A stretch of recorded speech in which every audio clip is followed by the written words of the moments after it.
All right. Hello, everybody. Happy Wednesday. Happy hump day. My name is Ryan, and welcome to AMA, otherwise known as Afternoon Market Action. Now, we'll be your host probably for about the next hour. There's definitely the likelihood of getting out of here by 3 o'clock is a lot better now that Glenn's not here. I'm just messing with it. I got to pick on him a little bit. Glenn is out today. As far as I know, he's out sick. Everything's okay. He's just not feeling his best right now. The alert just should have hit, so we're going to give everyone just a moment to make their way in here. See, we got Dave, Deborah, Alfreda in the house. How are we doing, everybody? Let's see here. All right, everyone is starting to make their way in. Just a moment here.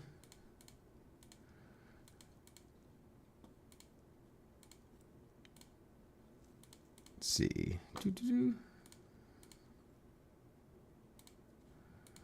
All right.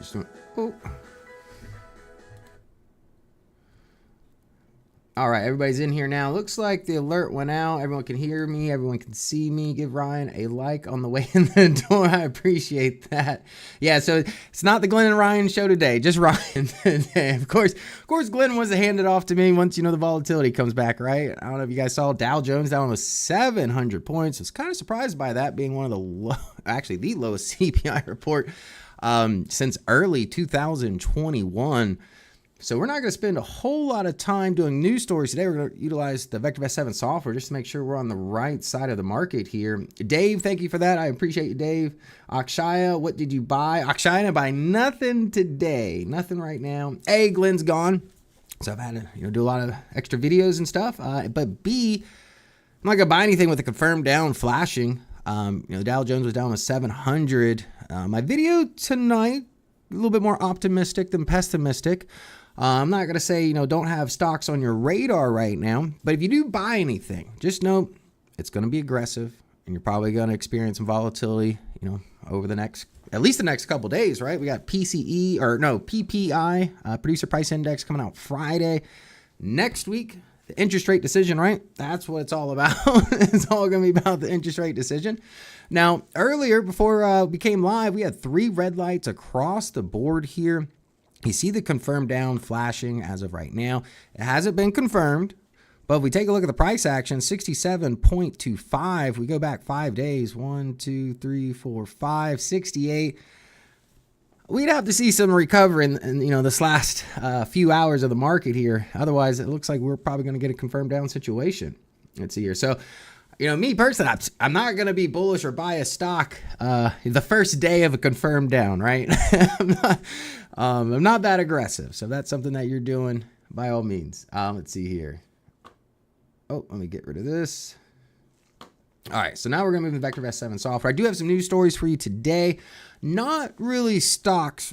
Well, it has to do with stock market, but not individual stocks. Because, again, not going to go out here and tell you to, buy this stock or, do anything like this. Not today. Not today. Ripman, what's going on with the alerts? Got a power hour alert 1 hour after the show at 12:50. Ripman, I'm not really sure. We've had a little bit of issues with the alert settings. So it's either the alert device itself, or maybe Glenn just hit the wrong, put it on the wrong time by accident. Like I said, he wasn't feeling very well today, but he did come in for the power hour. So, I am grateful for that. Hopefully, he gave you a lot of good stocks. I was watching a little bit here. You guys covered a lot of stocks today. I like it. We're only 0.08% from turning positive on the VectorVest composite, Ryan. Yes. We're going to let's go to the news stories first. Let's get these out of the way. Because I saw, the market hit a bottom earlier, right? But the buyers came in, and I'm not surprised. I mean, I don't know why they wouldn't. The best inflation report we've seen in quite some time here. Let me close this here. All right. So we all saw, I'm sure most of you saw CPI rose 0.2% in August. For the annual rate, it's at 2.5%, right? Now, the prior report came in at 2.9%. So it did drop again, right? And we're going to focus on the CPI. We're actually going to look at it in the VectorVest 7 software on the chart. If you ever see me do that before, I usually do that right around when CPI data comes out. So we're going to definitely take a look at it from more of an analytical standpoint.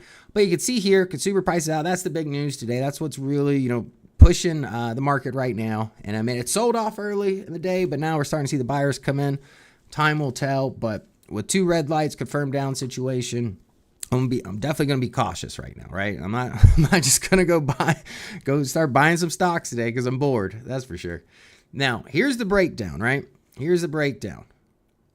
Eggs are getting expensive, right? Which is ironic because eggs is typically very cheap item. I know me personally, if I'm trying to budget, eggs, is a good way to save some money. But you can see everybody's doing that. And obviously, there's some supply chains issues that are causing that. But 28% eggs is taking the charge. And if I just look at the notes up top, this is the problem I see. Housing, right? Housing is the issue. Housing the issue. And I'll be honest, I didn't watch much of the debate yesterday or last night. I watched a little bit of it this morning. But housing, my opinion, this really needs to be the focus right now. If you're trying to fix the economy, you got to fix the housing issue. Because if housing prices continue to rise, guess what? You have to pay your employees more, right? And if you're paying your employees more, then typically the cost of those goods is just going to keep going up, right? So until there's some kind of real solution with the housing issue, keep rising, well, that's going to put pressure on wages, and wages are going to put pressure on inflation, right? But there is a scenario. I don't know if you watched my short last Friday, and I'm going to get to the headline here in just a moment. That would not be good for inflation, especially at this exact time. So let's keep continuing move here. Now this one here, like I said, S&P is flat. I saw the VIX was down actually with the major indices. So, the VIX being based off the S&P 100. But look, NVIDIA boosts tech shares. So we're going to take a look at NVIDIA today as well. Let's see here. Trying to get caught up with the comments. Eggs are usually local, so can't blame transportation. I saw pork rising high as well. I even saw an article of that with the demand of pork on the rise. That kind of is a sense in itself that consumers are feeling the pressures there. Now, PALL hit a multi-year low on August 5th and is ready to buy today for those of you who want to own a commodity ETF. Hey, I don't know what kind of commodity that is. Dave, what kind of commodity is that? Because honestly, commodities, I feel commodities are not a bad way to go right now, especially if you want to be a little bit more defensive in your portfolio, give up the potential, for some of the gains that you might have seen, some of these tech shares, but obviously these tech shares, the big tech names, they're going to be volatile over the next few months, you know what's coming. We got interest rates, election, but, recession fear. So there's a lot there. Break that down here. So this is what I want to talk about now. Oil, right? I was looking around to see if there's any opportunities in the market. Oil. This is it right here. All right. RBOB gasoline sees open interest surge as storm moves. I don't know if you guys saw, but the Hurricane Francine supposed to hit this evening, actually. It looks like it's going right into Louisiana. I mean, that is oil territory, right? So I don't know what the damage is going to be, but normally traders try to push up the price of oil when hurricanes, enter the Gulf. I don't blame them. I've done it before. It usually works out pretty well. Look, you see oil up today. But even though oil might be up today, and this might be the trade, playing some kind of oil stocks, I would say it be short-lived though, right? Maybe a quick swing trade, make a couple bucks, especially if you're bored this week, right? And you're trying to make some money. But look at this. Oil supply emerges as top concern for crude traders. We've seen oil supplies increase as, not just U.S. economic concerns, but globally, the economic concerns are coming to the surface. So if you're looking for a trade, and we're going to take a look at the oil industry or the petroleum sector, because that's typically how I follow oil and just make sure it's, good thing to do. And it'll give you a sense of really how much risk you're taking on, especially seeing where the sector is trending itself. Now, that being said, the last item here, this is what I mentioned last Friday, and this is what I see as the biggest concern, in my opinion, at least, over the next few weeks, ILA. If you don't know what the ILA is, that is, as far as I know, the largest or one of the largest longshoremen unions. Longshoremen union is essentially just the workers at the ports, right? Well, let me just, tell you about a little situation. If next week, if we get our interest rate cut, right, that's going to increase demand, right before the holiday season. Well, the strike is supposed to start October 1st. Well, given really the sense and the depth of the strike, right? I mean, if they go on strike and it lasts a day or two, probably not that big of a concern, right? But if it goes on a couple weeks or longer, that's going to put a lot of pressure on inflation. Think about it. The whole point of cutting interest rates is to spur demand, and it happening right before holiday season. And I've seen a couple articles. I saw that the port of LA this last month went up 12% compared to 12 months prior, because all of these retailers and all these companies are trying to get the products into the country before October 1st. So I just want to put that on everybody's radar. And I will definitely keep you updated on that situation, but that is what I see would probably be the most cautious thing to look out for, right? Because the whole point of cutting these interest rates is the whole point of raising these interest rates was to, bring inflation down, right? So cutting them right at the time that we're about to potentially have a, supply chain issue on a massive supply chain. The ports all across the country here. This isn't just one or two ports. So this could be definitely just to have something on your radar here. I've been looking at shipping stocks, looking at some other ways to maybe potentially try to play this field. As of right now, being bearish on retailers, if this were to occur, seems the most logical way right now. But, as this develops, me, I don't like to predict the future. I just, we play along with the market, right? Don't try to predict the market. Just play along with it. But as of right now, I'm thinking being bearish on retailers, not right this second, but probably as we get closer. And just to get more confirmation. But as of right now, the ILA president, I saw an article last week, get ready to strike. Essentially, that was the title of the article. Let me close out of this. Now we're going to go right into the VectorVest 7 software here. And let's go to graphs. All right, so the first thing I want to talk about, climate graph, right? Why am I talking about the climate graph? CPI data, right? If I zoom into a 6-month time span, or let's zoom back a little bit more here. There we go. Now we saw inflation, coming down, right? As interest rates were rising, right? That's the whole point of them, right? Interest rates rise, slow down the economy, inflation should cool off, which it did. However, it was a little, what was the word they're using? Sticky, it wasn't transitory, higher, sticky inflation, right? And that's when the term higher for longer came up. So if you see me talk about this before, CPI, this was the range I had for CPI data. Let me zoom this back a little bit more, get a better visual here. There we go. So there's the range from 3 to 3.7. You see, we were in that range for quite some time here. If I use the date line, we're in that range from July of last year to about that time this year, right? So the report that came out in August, that finally broke us below this channel that I was talking about here to 2.9, and with today's report at 2.5, right? So the scenario I gave in the video last month I did, if CPI was to break out to the upside of this channel, I would not be surprised if there's some kind of potential for interest rate hikes, maybe even small ones, nothing crazy.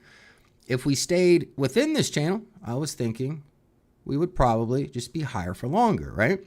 Now that we broke out to the downside of this channel, and now this most recent report at 2.5, which you don't see it in the VectorVest 7 software just because the data came out this morning, won't be updated till this evening. So this is why I'm on the bandwagon of that we're going to get interest rate cuts next week. I'm on the fence of what kind, but if I had to guess, I'm thinking we're going to do a quarter point. And I don't think the Federal Reserve is going to get too ambitious too early, but again, that's their decision, right? So in the comment section, just let me know. Do you think that we are going to get a cut? Put a yes or a Y for that. You think we're going to get a cut next week? Put an in or a no if you don't think we're going to get a cut. Me personally, because that we're able to break out to the downside of this channel with that data, I'm optimistic in it, right? So I just wanted to, share this with you guys and show you kind of where my head's at and what I've been looking at, especially if you're just tuning in this for the first time here. So that way you get a sense on, what the Federal Reserve is really looking for. And I know they take into consideration all kinds of other data, but CPI is, one of the main things they're looking at here. Now, if I close out of this, actually, we're going to switch over to the VectorVest composite here, market timing. Go to 1 day. All right, so that's what I was talking about before, right? We sold off sharp in the morning. And look at the buy, right? A lot of buyers in control here. Tonight's video, I'm going to tell you right now, it's titled Too Late for Contras, right? Is it too late for Contras? You know, time will tell, but obviously if you bought Contras today, hopefully you closed out of them. Otherwise, you're probably back where you were, or you may be losing money right now. And the reason why I said, you know, Contras can be a little bit dangerous, well, I'm not going to tell you. You got to watch the video tonight, right? Let's see here. Dave C, it is a bittersweet day to have a birthday. Oh, Dave. Sorry, Dave. Well, happy birthday, Dave. But I do know it is 9/11. Always my prayers are with them. But yes, not the best day to have a birthday, Dave. But happy birthday to you. I do. Happy birthday. Try to enjoy it. You know, try to enjoy it. It seems like every 4 to 5 days, stocks are down and go up. Palantir is up. And we're going to take a look at some stocks here in just a moment, right? But again, CPI report being one of the best in several years and interest rates getting cut, Palantir is a growth stock, right? Ideally, you know, if interest rates are getting cut, I would think growth stocks, you know, would be a big beneficiary of that, right? Now we see the market here, not quite where it's at the open. If I do a horizontal line, let's do it right at the open here. Oh, it looks like it was rejected right at the open here. So time will tell. We're going to see. But as far as right now, I mean, all the momentum is to the upside in the market still, especially since it was about, what, 10:30 here? Where's the date line? So, yeah, that sell-off of the market was definitely short-lived here. By, you know, 10:50 a.m., that's when we hit in the low, and the buyers, you know, they came in full charge, right? No hesitation whatsoever. So now I want to see what industries are making the move today. So let's do go to Unisearch. We are going to go to Delta Searches Industries, and we're going to do one-day price delta, right? What industries are moving up the most right now? Look at this. Uranium. Woo! I'm actually kind of excited to see uranium here. Up 7% today. I love uranium. If you guys all know, I like uranium. I wasn't going to buy any stocks for my portfolio today, but uranium might not be bad. I'll take a look at it here in just a moment. But see, look, we got clean energy, electrical connectors. Clean energy, I'm not surprised it's up today. I saw the article in CNBC. Obviously, the presidential debate was last night. I'm not getting into politics. You can have your views on who you thought won. CNBC, they were making it look like, you know, Kamala came out on top. And in the article, it talked about clean energy on the move today. So if you want to find a good industry that might be, you know, moving to the upside, this is the list right here. And look at semiconductors. Both of them here, the equipment and the manufacturing, both to the upside right now. Oh, give me 1 second here. I think my chat box stopped for some reason. There we go. All right, there we go. All right, so there we got the industries here. But look, we've got uranium. That definitely would be on my radar. Semiconductors, and shipping. So that would be the other play with the ports that I would consider. Other, you know, as far as a bullish play, you know, bearish, I was thinking retailers. Bullish, shipping, right? You've heard me talked about this before when it comes to shipping. Last time I got optimistic on shipping was the Middle East, right? That worked out really well. Everyone was touting oil. Nope, I said shipping. I wish Glenn was here to confirm that, but you know, if hopefully I made you some money last time, you know, with the troubles in the Red Sea and that kind of stuff. Let's see, Deborah, canned food, people cutting back, lives will go empty with price rise. I didn't even get an alert today. Yeah, there's been some alert issues. Mark, what's going on, Mark? Brooklyn in the house. We got Cindy. Dave Deenan is good uranium mining company and cheap at less than $2 a share. Okay, we're going to have to take a look at that. Let's see here. But yeah, no, uranium. Let's actually take a look at the chart uranium here. View the industry graph. Look at that. Big move today, actually. You can see the momentum in uranium pulled back over the last few months here. I haven't really talked about it in a while. Obviously, you can see why with the price action, mostly, in the bearish lane here at the bottom. But look at this. Nice bullish candlestick today. We're approaching the upper lane here at 3.6. We're just 10 cents away, from getting into the fast lane. So with the price action and the momentum of price action to the downside over the last few months here, just to give me a sense of confirmation, I'd wait, for it to get in the fast lane essentially. Otherwise, if you are more aggressive, I do like the candlestick today. I won't be mad, if you decide to nibble, but I wouldn't go all in on it, right? Just an FYI, I got the alert and it went on and it was already 14 minutes. Oh, thank you, John. But could have sworn that was set for 2 o'clock. Came through. Yeah, that's weird because Glenn said his was off, or someone said that Glenn's was off for the power hour today. But I know we've had issues with the alert thing for like the last week or so. So it's probably just bugs in there if I had to guess. But as far as, uranium, this looks like a bottom fishing play. Obviously, the industry itself, been beaten down. The DPO, both DPOs are about to go in positive territory, and price action is approaching the fast lane. So, good place to be. Now, other than that, as far as these industries here, I'm going to look at the semiconductors. We're going to go to equipment. Let's see here. Stocks of business group. Oh, wait. Wrong one. There we go. View industry graph. All right. Price action here. Let's go to 3 months. Boom. All right. I'm already going to tell you what I'm going to do. I'm going to draw a freehand line. Look at that. Yeah, a little early. Obviously semiconductors are hot right now. So if you decided to get in on the dip, just know you're taking on more risk. But right now, to really have some confirmation to the upside, obviously breaking the trend line. But I find it very interesting that both the downward trend line here and the upper Bollinger Band, the deviation of 1, this yellow line, right around the same level. Or about $4 away from that level.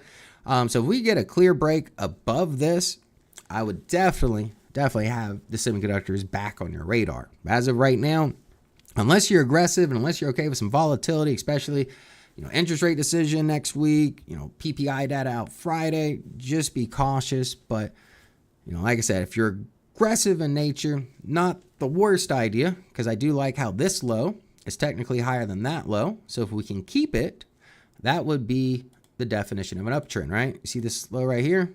That is higher than here. So as long as price action of this, semiconductor manufacturing space can really just stay above this consolidation level, right around 57.50, I would remain optimistic here.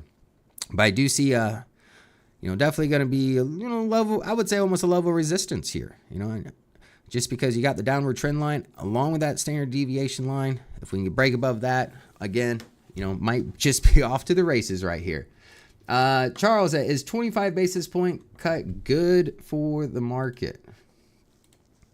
Well, Charles, I would say that's what the market wants right now, right? And I will say that it's a double-edged sword, right? The 25 basis point cut is supposed to stir the economy, right? Increase demand, get the interest rates lower, right? People can start borrowing money and buying items more, housing, cars, whatever it may be.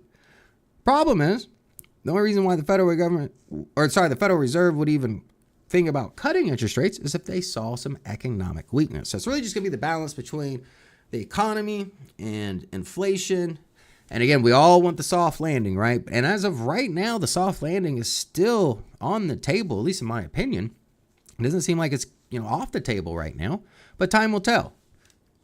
Let's see, let me clear this. Now, we're about to take some of y'all's stock. Was it 12.24? We're going to take some stocks here. Let me get out of this.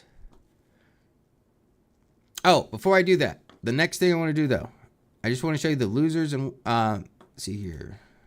Here we go. The most active gainers and losers. So if you've never run the search before, this just tells you what stocks have the most volume and that are moving up. Look at it. No surprise. NVIDIA at the top of the list, right? The buyers came in. SOX, that's the bullish semiconductor ETF. Pro shares, triple leverage QQQ, Palantir. I mean, it's tech, right? HPE, Hewlett Packard, Intel, Neo, a lot of tech here. AMD, SoFi, Plug. So it looks like there are some buyers, when it comes to tech of the QQQ. So again, like I said, tonight's video, is it too late for contra ETFs? Definitely check it out. Now, as far as the most active losers, let's see what we got here. Now, these are the stocks with the highest volume, but have negative returns today. Simply the opposite, right? We got SQQ, SOX. Well, we got Tesla. Tesla is down, right? So obviously, Tesla is probably not the one you want to get in. NVIDIA, NVD, large cap, bearish. The VIX is down today. UVIX is down. So yeah, essentially just volatility and the bearish, and then of course Tesla. So not gonna tout Tesla right now. Tesla. I called Tesla a couple months ago and I had a huge run. Hopefully, if you got into it, you took some profits. But like I said, Tesla is way overvalued, in my opinion, and they've got to really start showing, their future technologies, the robotaxi, the humanoid robots, things like that. Now let's create a watch list here. I want to take some stocks. I'm going to try to get as many stocks as I can for you guys today. I know Glenn's gone today, but I just want to help you guys, especially with the sell-off and then everyone starting to buy again after 10:30. I know a lot of people are confused, so we're going to try to go through as many stocks as possible here. Let's just create a new one. We'll do new. We'll do AMA 911. All right. Now go ahead and start typing in some stock symbols here. I'm not going to do the limit on the likes today, but definitely hit that like button because I'm going to try to get through as many of these as I possibly can. So here we got BMTX, T, KB.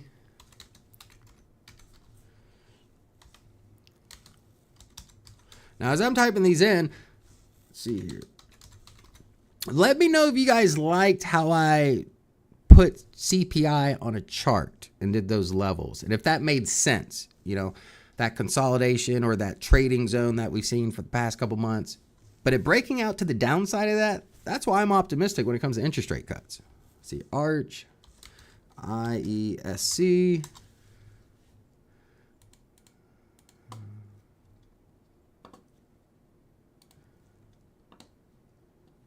Thank you, John. All right, so any more stocks here? So these are the first ones we got popped over. We got IES Holdings, Palantir, KB Financial, BM Technologies, AT&T, Chewy, and Arch Resources. I actually do like Chewy. It's been moving up quite a bit. Not because Roaring Kitty got into it, but I have noticed since he mentioned it, it has trended up a little bit. Now, I do like the stocks that you gave me here. Oh, there's a couple more. Let me add a couple more here.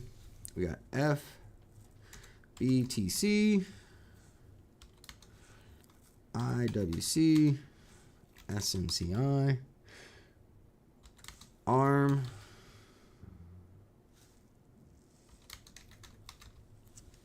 Arch Capital,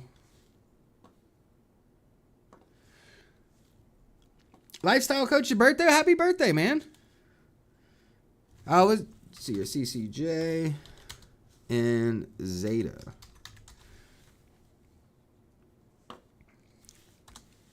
All right, let the list load here. All right, but I will say, just coming out of the gate here, sector-wise, very diverse group here. You even got some ETFs. Let's scroll over to the right. Even the recommendations. These stocks are all over the board here when it comes to the ratings. But at the top of the list, we've got IESC at the top of the list here.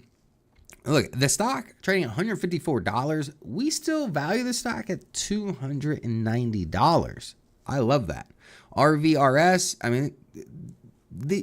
if you're new, these go 0 to 2. Above 1 is favorable. Below 1, not favorable. And I already tell you, RV at 1.84. That's going to be one of the highest in the database. Relative safety in the 1.4 is also probably up there with one of the highest in the database.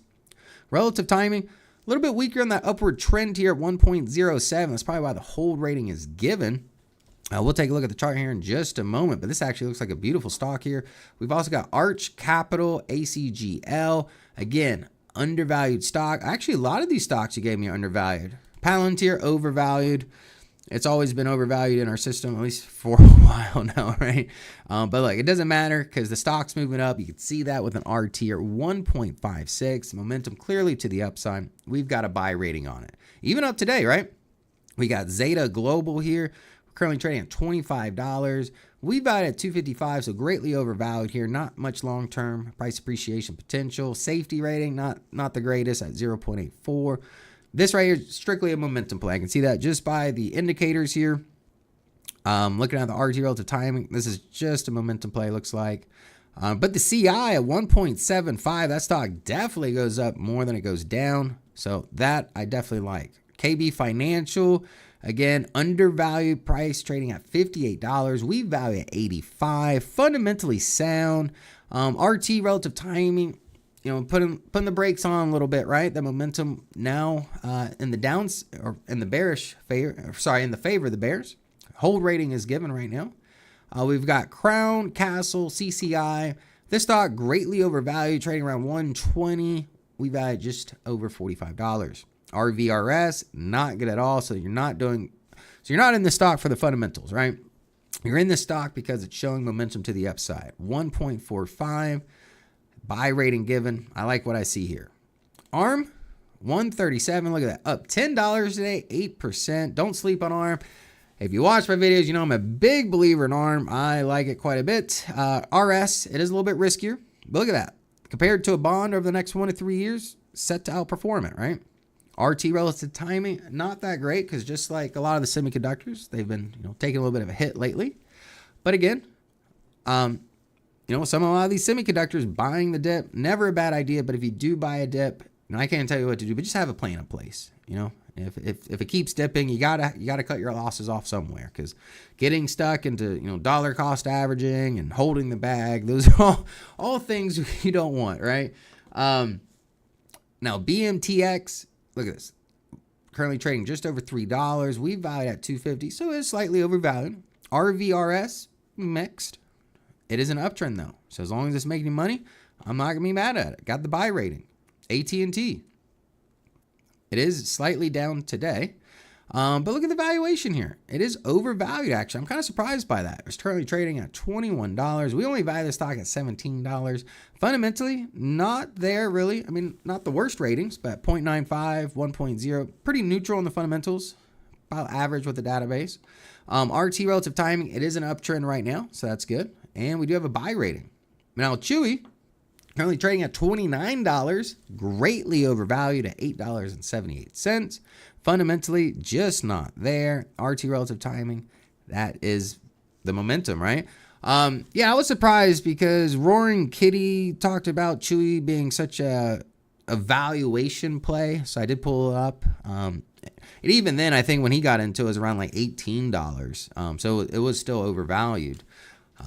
But so yeah, just know he is in Chewy.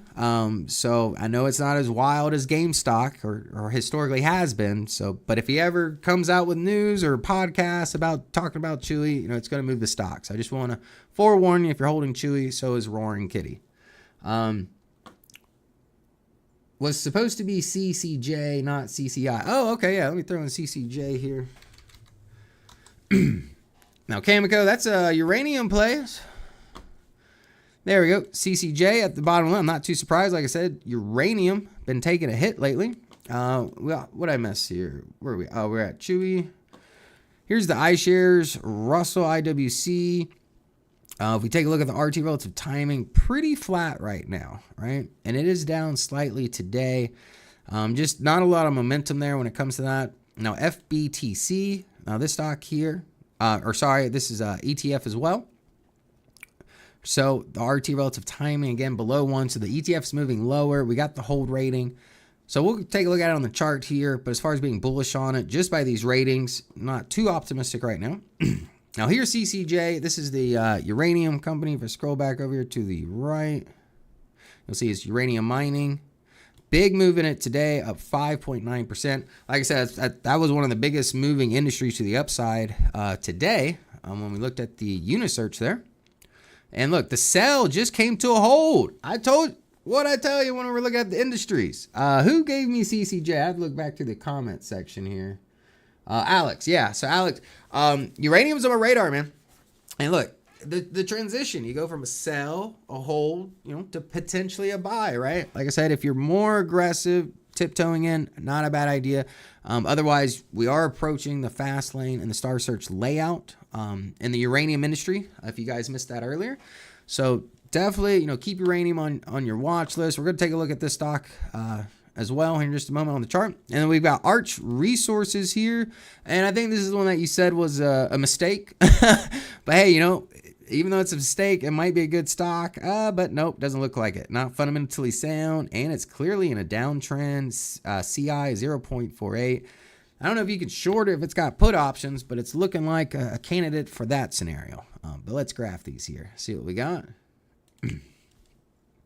All right, we got Star Search. Do you guys want to keep it on Star Search or NPI today? I'm going to give you the choice.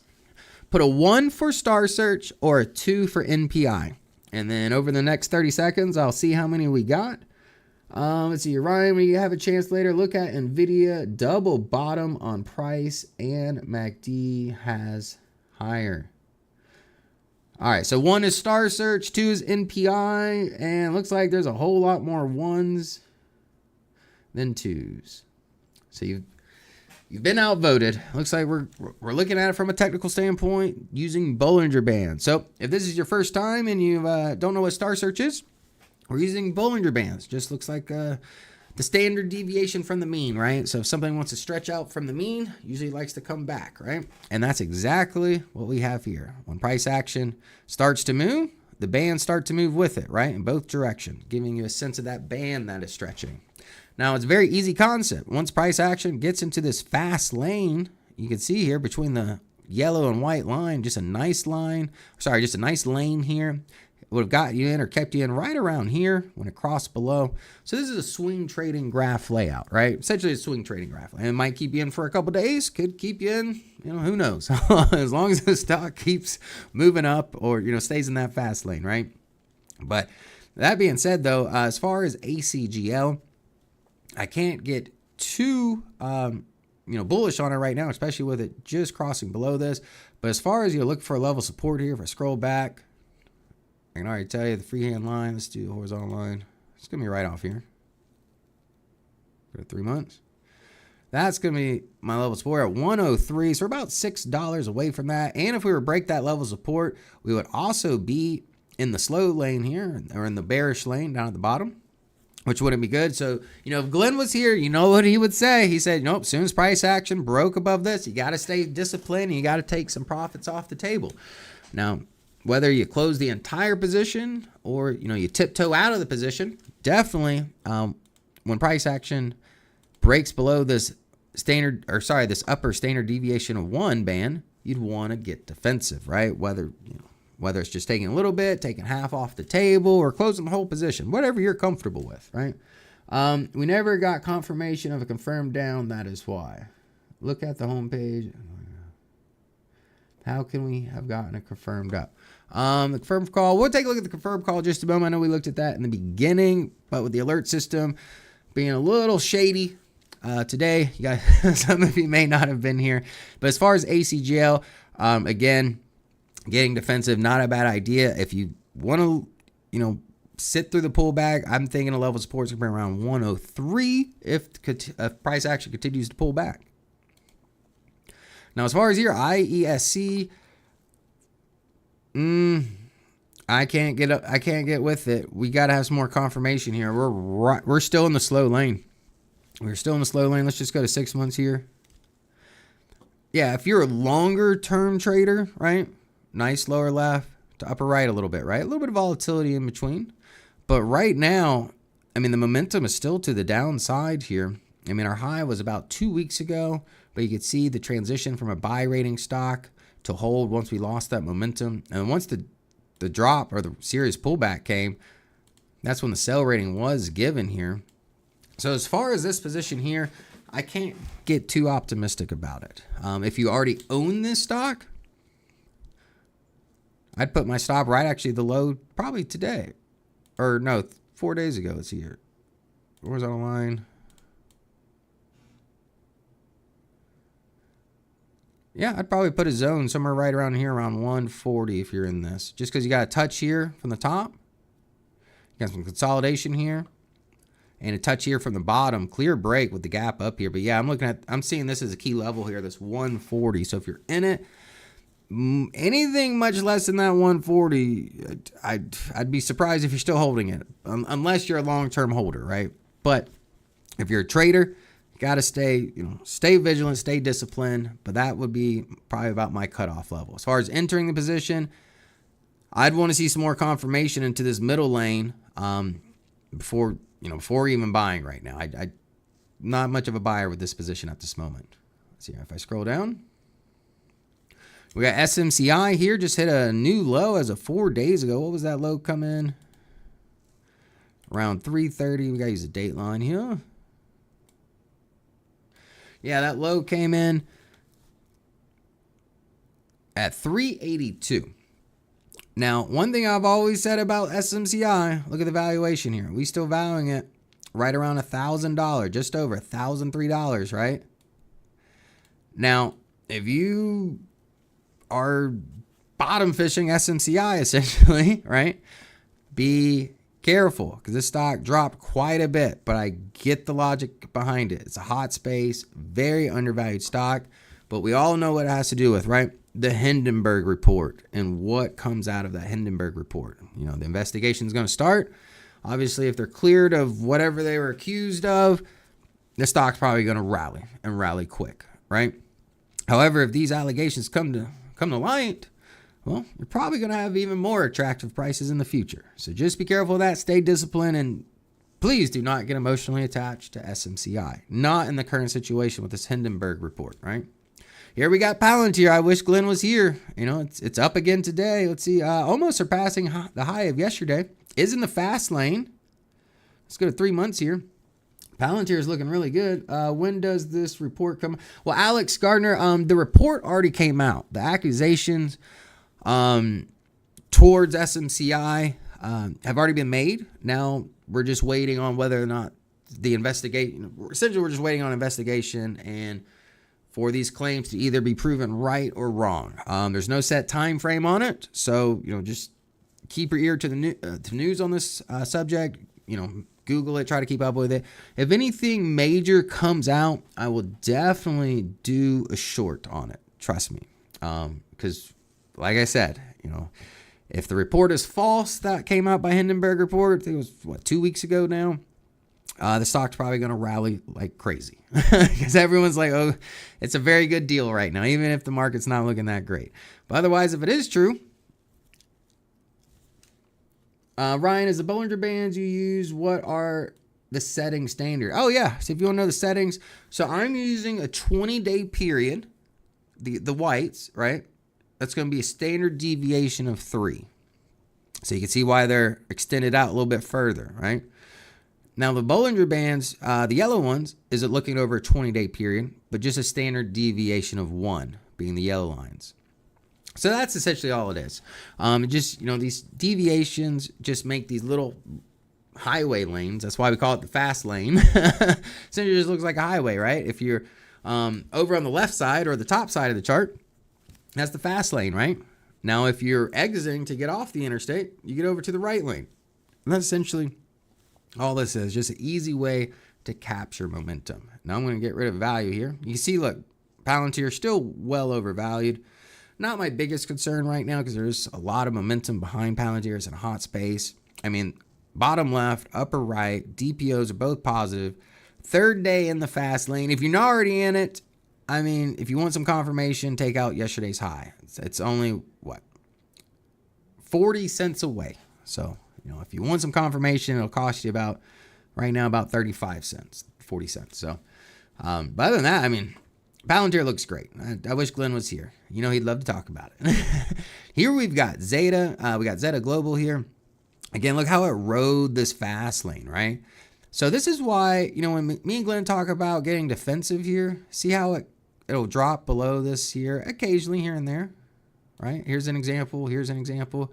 That's why I say, whether you take a little bit off the table, Glenn always says half off the table. I like the idea of, protecting profits, right? if I'm seeing confirmation that we're losing momentum here, protect some profits, right? Because if I would have protected, say, if I would have taken half my profits off the table, I'd let the other half ride, right? And then boom, we get cut here, and that's when I get cut out, And if I didn't do that, if I stayed in it, now you would definitely want to be concerned, because now we've got 1, 2, 3, 4, 5, 6, the last 6 trading days really utilizing this as a level of resistance here. You can see the resistance right at that Bollinger Band. So just, take note of that. But yeah, as far as Zeta right now, I'd be more on the protecting profit stage than anything else right now. If you're not in this position, if we can get back into the fast lane with some confirmation, about an hour into tomorrow's open, yeah, not a bad idea getting in there, right? All right, now we've got KB Financial. This is a foreign bank here. If I go to 1 year, I'm already going to tell you the volume's not very strong in this, so I'm not going to suggest it.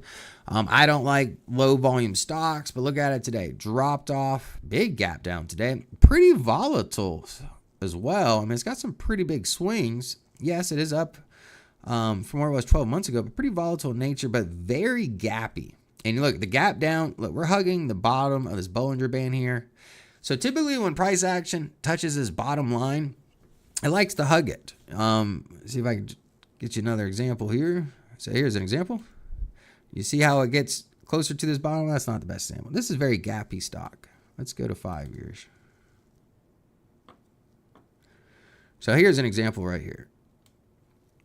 You see, once it touches it, it likes to hug this lane typically for a little bit, right? It could be a couple days, it could be a week or two.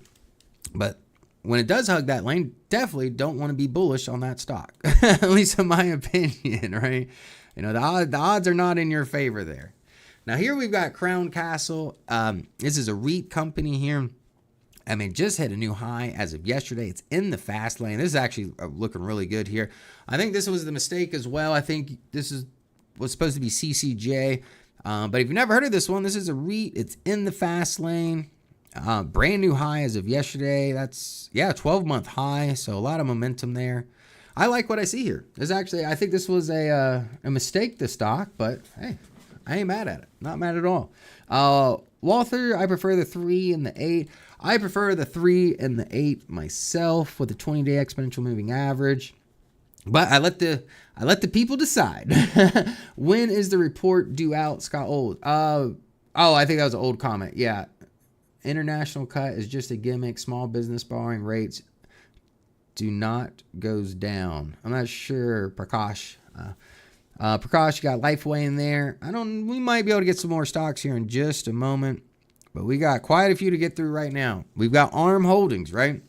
ARM, one of my favorite stocks out there, right? You guys know this. Look, it just hit the fast lane again. So let's see what we got here. Just, keeping it simple. If I just do a freehand line,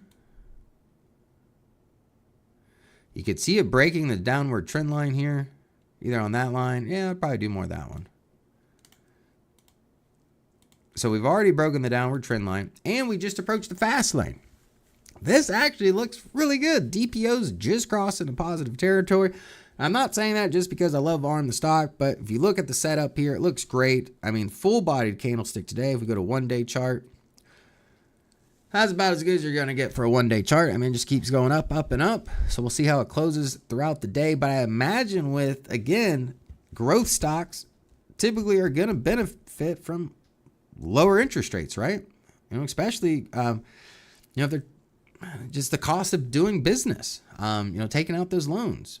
But let's take a look here. Let's go back out to 1 year, 3 months. So we just broke up to the downward trend line. My first level resistance, I go to horizontal line, going to be right here. Yep, I'm not surprised it touches that. That's my first level, and we're approaching it. Right there, 144, somewhere in that zone here. You can see the touches clearly. Notice that a different setting is used on different charts. My broker chart uses a 3 and 25 on the Bollinger Bands, and if change, you can see difference on charts. How do you get 1-day charts? I was trying to figure that out. Alex, Do you have intraday or real-time subscription? If you do, it's just going to be at the bottom right here. You'll have intraday time frames. If you're end of day data, you would not be getting the intraday charts. The 1 minute, 2 minute bars, that kind of thing. Let's see here. PLTIR, 2 times leverage, Palantir. So just so you know, VectorVest doesn't track it yet. Ooh, okay. Someone gave me a goodie. Let me find the pin here. I know Glenn's going to be excited. We got PTIR. There we go. If you guys and gals don't already know, Alex just looked out for all of us here because I know we all talk about Palantir, phenomenal stock in the fast lane. If you want to leverage it, if you're feeling a little frisky today, PTIR. I'm going to message Angie, our data manager, and see if we can get that into the database. Let me just double check here. You said it was not in the program, and it is not. It probably just came out, if I had to guess, since it was just added to the S&P 500. Alex, I don't. Yep, no, that's exactly why. Yeah, if you got end of day data, you won't be able to get the intraday charts. But if you do have, and I don't know if you guys know this, but if you have an end of day like desktop subscription, if you use the mobile app on your phone, you could still get 15-minute delay. So if you want to look at intraday candlesticks, see what our market timing signals are flashing during the day, pull out the mobile app. You don't have to buy the upgraded version. Just download the mobile app. It comes with the end of day subscription, and get it that way. Save some money. I'm all about saving some money, right? Now, as far as ARM, like I said, it looks good. Fast lane. That's my level of resistance here, 144. You can see several touches here before, but everything else looks good here with Palantir. Or sorry, not Palantir. ARM. Go figure. I told Glenn in a comment on a video a while back he liked the comment. Okay, Alex. Yeah, I'm surprised Glenn didn't try to get that added to the software. Let's see here. But here we got BMTX. This is a software company. I've never even heard of this company before, so I can't really speak on what they're doing, business-wise, obviously. But looking at the chart here, the stock really hasn't done much in the last. Let's see, we got 10 months here. Let's go back to 1 year. A little bit better. Well, it's actually pretty cheap here. So let's see. Back here, it started out 12 months ago. We're right around $1.50. Yeah, so the stock's doubled in the last 12 months. It's good. You could see it doesn't really do the fast lane, at least in long shoot. I mean, the biggest mover here, it was a slow lane. When this stock goes into the slow lane, definitely take note of that. I mean, you can see it did that for quite some time. But as far as the fast lane here, not much momentum either direction. I'm going to be honest with you here. Probably right about here, somewhere in there. I'd want to see a breakout. Otherwise, looks like your money is probably just going to piddle around for a little bit. I don't want my money just sitting around and doing a whole lot of nothing. So before I get bullish or bearish on this stock in general, I'd want to see a breakout to either to the upside or the downside. If you're in it, it's not really doing a whole lot right now. No real reason to get rid of it unless you held it over the last 12 months, like I said, and you've already doubled your money and you're looking for something different. Otherwise than that, nothing really screams out saying, hey, I should buy this or I should sell it. I would wait for it. Let the trade come to you. If you just jump in here right now, you don't know which way it's going to bounce, right? It's still in the channel. Let's see. All right, we got AT&T. Nice lower left, upper right. That is beautiful. I mean, that's actually really nice. Fast lane, still in the fast lane right here. Momentum to the upside. I just want to see if this is a 12-month. That is a 12-month high. Even over the last 12 months, this stock was right around just above, about $15? Yeah, $14.50 looks like. Now we're at 21. So it's up, just over 30, about 35% roughly. I like this. I mean, honestly, if you weren't even going to do a swing trade using Star Search, obviously look at the fundamentals and some of the other indicators, but this in a long-term position doesn't look half bad. Let's see. Here we've got Chewy. Like I said, Chewy, it's in the fast lane right now. We got big bullish candlestick. I could already tell you what I'm waiting on. Boom. This is it right here. That's it. And this big peak, I forgot what it was, but somewhere back in here, somewhere back in this area was when Roaring Kitty, you know, the guy that made GameStop famous or whatever, he came out and talked about Chewy. Obviously, we're not seeing those same effects as we saw with GameStop, but just, you know, keep that in mind if you're holding this position. You know, we've seen it before. The guy's got, you know, he's got the ability to move stocks, right? So, you know, just keep an eye on that. But you can see the clear level resistance coming here, several touches on that level. $30, right about, you know, about just above $30, $30.21 is what I have the line on right here. We're at $29.65. So if you wanted to tiptoe in this position, just because, you know, we're in the fast lane, we got a nice full body candlestick, but really wouldn't allocate or finish, you know, allocating resources to the position until we broke above this level of resistance here. Now, the other level of resistance, obviously this upper wick here, probably Roaring Kitty related, if I had to guess. The high was almost $40 then, right? So you got a long ways away to have to worry about touching the other high. Let's see here. Here we got IWC. And looking at the Russell, and this is what made the Russell, you know, talked about essentially. And we wouldn't really be talking about the Russell much if it wasn't for this big move to the upside, right? That was the transition, you know, for the small caps. But since then, the Russell's under pressure, right? I mean, it's pretty much lower than it was back when all the momentum was there. So I can't get too excited about the Russell, especially, you know, getting into the slow lane here, you know, right on the edge, you know, or the cusp of that.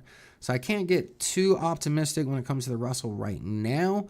But again, interest rate cuts should, you know, affect smaller companies in a better way, growth companies in a better way. But it has to be balanced, right? You can't just have rate cuts and everyone be scared of a recession. So that's why, you know, the soft landing comes into terms. So if we get a soft landing with the interest rate cuts, I'd imagine the Russell, you know, a little bit more optimism, right? But right now, I'm going to hold off just for a moment. Now here we've got Fidelity, WiseBit. Now this is Bitcoin here, FBTC. Now we see Bitcoin, it's in the slow lane, not much optimism there. Now, yeah, I can't get too excited about Bitcoin right now. You know, I'm not Glenn, I'm not a naysayer of Bitcoin. I know there's a lot of crap coins out there. But some of the bigger ones, Ethereum, Bitcoin, whether you believe them or not, money is to be made in those. And right now I don't see the reward being worth the risk, especially with the momentum still to the downside here. Now here we've got CCJ. Now this is the uranium. Again, we were looking at the top 1 RT industries earlier, just see what industries are moving the most right now. And we see, we saw uranium in that list. Uranium, you know, is dropping off for the last few months, like what we see here at CCJ. But look at this. This low, higher than this low, right? Definition of an uptrend. Finally, back into the middle lane. We are seeing some good buying pressure here. Now, there is a lot of momentum to the downside, so if we want to play a little bit safer, if you bought today and bought a couple positions, not mad at it, but to really fill out your positions, obviously getting into the fast lane, you know, looking at this layout here would be the next logical step. But other than that, surpass the prior high, because if we got a higher low and a new higher high, by definition means the trend's turning around, right? It went from a downtrending stock to now an uptrending stock. Akshaya says buy CCJ.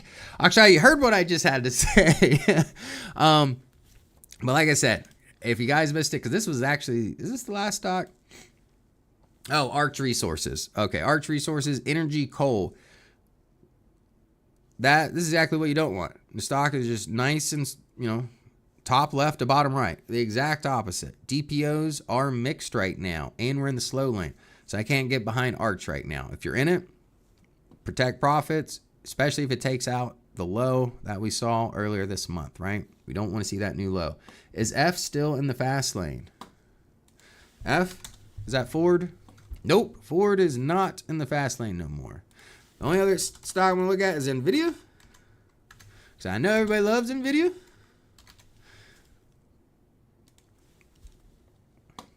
And I'm going to add the valuation on NVIDIA. Look at that. Valuation keeps climbing. Every time I talk about NVIDIA, I talk about a valuation, right? Because the stock's undervalued right now. Why would I not want to buy NVIDIA right now? Look at this. Here's the play. Look, horizontal line, right? This low is higher than the previous low. Definition of an uptrend beginning, right? So if I'm going to buy NVIDIA 114, my stop's $100, 15% stop. That's a pretty typical stop, right? I will take that 15% stop and I will bet on an undervalued NVIDIA all day. And actually, I told you I just bought 2 shares of NVIDIA. Never bought NVIDIA before. I just bought 2 shares. I'm thinking about buying some more, but as long as NVIDIA is undervalued, tiptoeing in, not a bad idea. Thank you, R. But yeah, Arch Capital, the momentum's to the downside. If we take out that prior low, like a week or 2 ago, Saxena, hopefully I'm pronouncing that right, just protect your capital, right? Because there were no support levels below that. We had an intraday confirmed down, but no confirmation to close, and that's how we're going to end today. 301. We're going to see what the confirmed call is doing. And if you missed it, real quick, I do want to show you guys this just because that alert system was messing up here. High delta searches, 1 day price delta. This is going to be the big movers today. We did have uranium at the top of the list. It's still at the top of the list, 7.53%. Clean energy. And that was the Arch stock that you gave me, Arch Capital, I believe, right?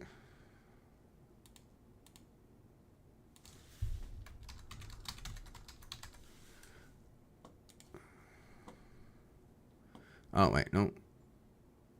I think that was the other stock. But look at this. Confirmed call did go away here.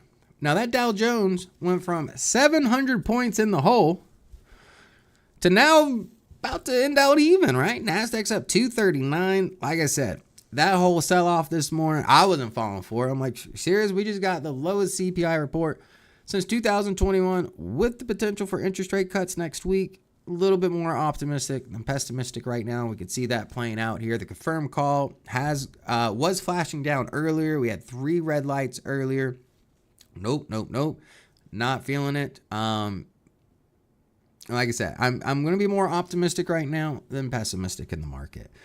Now let's see here.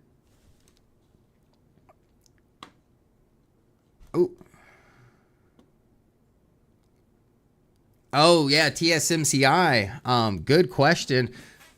I like TSM. TSM, other than geopolitical concerns with China, it is the reason why we are having an AI revolution. Them and ASML. It doesn't matter if NVIDIA or AMD comes up with the best chips. TSM's making them all. They make chips for Apple. They even now Intel, their competitor. Intel's higher end chips. Taiwan's manufacturing. I will always be a believer in Taiwan Semiconductor. So if you want exposure to the whole space, who really dominates the space, it's Taiwan Semiconductor. All right. Joey, do we have a closing screen? I don't know if we have a closing screen. So yeah. Oh, okay.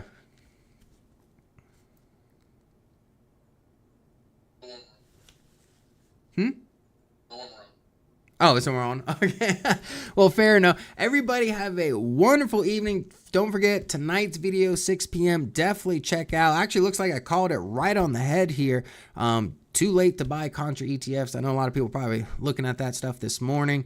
So definitely check out the video and I'll explain exactly why I think that. Now, I hope Glenn feels better and always never forget, right? 9/11, always want to keep those people in my prayers. Anyone that was obviously affected by that. My family being from Queens, New York originally, I definitely love the city myself. Got to see the new One World Tower. Absolutely love it. If you haven't checked it out, definitely enjoy lunch at Top. It is beautiful. You can see the beautiful city in the background. Now, everybody have a wonderful afternoon, and I might see you tomorrow live. Just depends if Glenn comes back. Take care.